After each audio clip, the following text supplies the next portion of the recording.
Identity to me is something that's practical. It's like a dramatic role that you play out in the world. And while playing that out, it has to furnish you with a life. It means that it has to be negotiated with other people. And when you're a very young child and you first start to play with who you are, you live in a fantasy world. And so that means identity has to expand beyond its egocentric focus and increasingly be negotiated in the social world. Now imagine that you're lonely and you approach a young woman in a social situation, attempting to make some contact with her. You want to alleviate your loneliness, and so you hope you make a good impression, and you tell a joke, let's say, in a relatively awkward manner, and you get rebuffed. Then you're no longer where you control. You're no longer where you exercise control. And that brings up all sorts of specters immediately. It's like, well, why were you rebuffed? Well, maybe all women are to be despised. That's one theory. Maybe there's something deeply wrong with you. Maybe you're having an off day. Maybe it wasn't a very good joke. So when you don't get what you want, then a landscape of questions emerge, and those questions can resonate through different levels of your identity, from the trivial, oh, I told the joke wrong, to the profound, there's nothing desirable about me and I'll be alone for the rest of my life. It has to go through that period before you can emerge as a genuine individual, which means you have to know the rules of the game before you can break them. But not being able to abide by the rules is not anything like being a genuine creative individual. Those are not the same thing. And there's plenty of attempt to confuse the two things, because it's much better, if you can't follow the rules, to view yourself as a avant-garde revolutionary than as a failure. And it's not like I don't know that social molding crushes. Obviously it crushes, and everyone feels that. These are existential problems. Everyone deals with the tyranny of culture and the fact that it does want you to be a certain way and not other ways, and those ways might not be in keeping with the deepest elements of your nature. Well, tough luck for you, because you're also the beneficiary of culture. And so you have to offer it your pound of flesh. Now, you shouldn't do that at the expense of your soul, but you shouldn't stay an immature child either. So what happens is that if you act out your identity, if you act out your beliefs in the world, and what you want doesn't happen, what happens is that your body defaults into emergency preparation for action.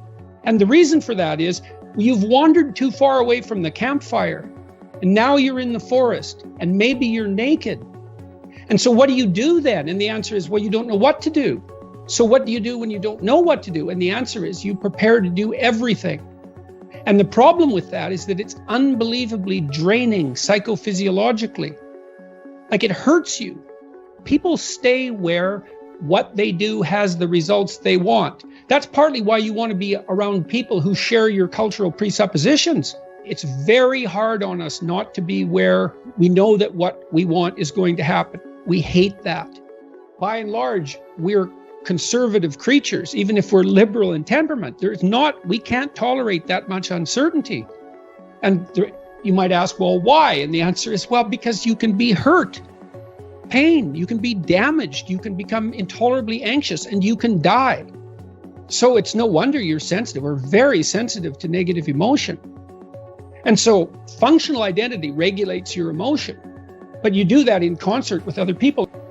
If you're acceptable to your peers and you behave well, they'll accept you. And then they tell you all the time if you're acting appropriately. If your jokes are funny, if you're dominating the conversation, if you're bringing something of value to the table. And all you have to do is pay attention to the social cues. We've been social for so long that our social nature is programmed into our biology. And so you'll be punished if you're not useful to other people by your conscience, because you're a social creature. What if you think that's all pointless? Well, that doesn't seem very helpful. Okay, so you need a sustaining meaning. Well, where do you find that? Well, you generally find it in responsibility to yourself and to other people. When I commit to something and make sacrifices, if something's valuable, you'll make sacrifices to attain it. And that discovery of sacrifice, it's one of the primary factors separating human beings from animals. Because we discovered that we could let go of something we value in the present, and we would gain something we value even more in the future. We acted that out dramatically in all sorts of strange ways over thousands and thousands of years before it was formalizable psychologically. But it's a massive discovery. I can forego gratification in a particular way and benefit in the future. You make sacrifices to make the future better. Well, what if that doesn't pay off? Well, think about that. You know what that's like. You endeavor to do something and it doesn't work. You're not appreciated for who you are. You fail. Maybe you failed despite your best efforts. Well, are you rejected by God? Well, it's as if you're rejected by God. Does it make you resentful? Does it make you bitter? Does it make you want to pull down the successful? The answer to that happens to be yes. It's harsh that the rewards of life are indiscriminately distributed. It's hard on everyone, but it doesn't help. It doesn't help to become bitter. And it's not like I don't understand the temptation. And I see this in this culture war. I see this resentment. It colors the definition of identity. This attack on meritocracy. It's an attack on merit itself. You're lucky that there's such a thing as a job, or better yet, a career. You're lucky that there's such a thing as friendship, as marriage. All of these social institutions. And how do we know when something needs to be changed? We don't know. So we have to argue about it. And in order to argue about it effectively, we have to be able to talk to each other across our identity boundaries. And then we can decide, well, should this be maintained or should this be transformed? We have to strive not to be wretched. There's something that doesn't seem fair about that. Why couldn't we just be happy being who and what we are?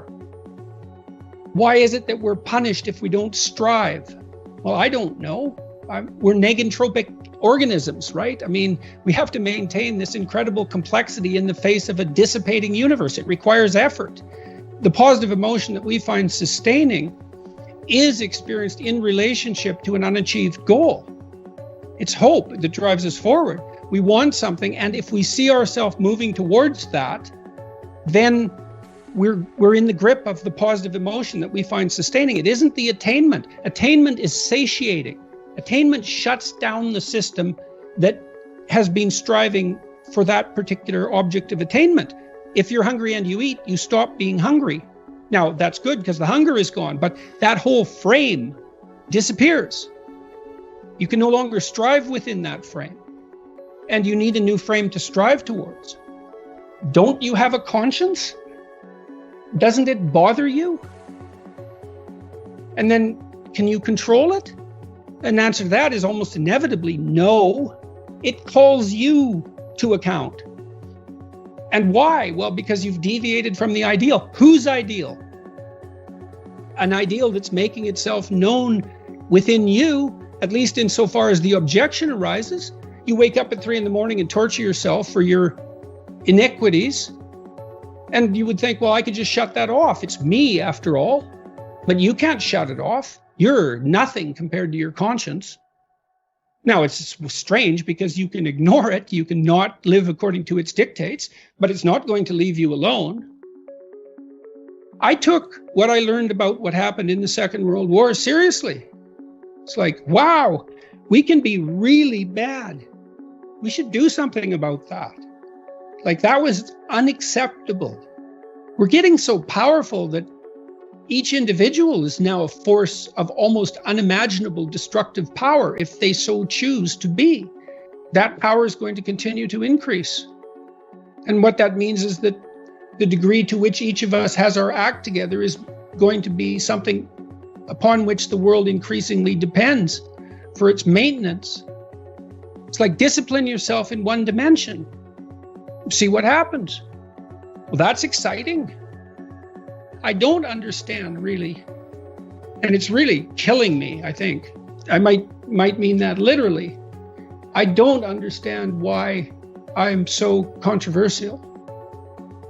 I can't figure that out. It's very distressing to me. I'm ashamed, of what's happened to me. What do you mean? And I'm very hurt. I'm a very destroyed person in many ways. And so I feel unworthy. Unworthy of what?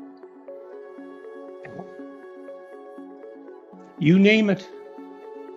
I hope people find it useful, I hope it alleviates some unnecessary suffering. That's the goal. I'm very fortunate in that regard. I get letters from people all the time that they open up their hearts. It's really something. But I am somewhat nonplussed, let's say, for all this work. I'm pretty broken. It's not easy to know what to do with, the cheers of 1 million people. It's overwhelming. It's dangerous. I don't think I've unfairly benefited from it. I'm not a hedonistic person. My lifestyle hasn't changed. I think there's more of me outside of me now than there is inside of me. When I put those first videos up, this was bothering me, this piece of legislation. And I talked to my wife and my son sort of casually. I said, well, I'm going to make these videos, see what happens. And famous last words. The best we have might not always work, but it's still the best we have. And the fact that it might not work doesn't mean we should throw it away. It's still the best we have. Everyone dies, and so we fail in some sense. The fact that a symphony ends doesn't mean that it wasn't worth listening to.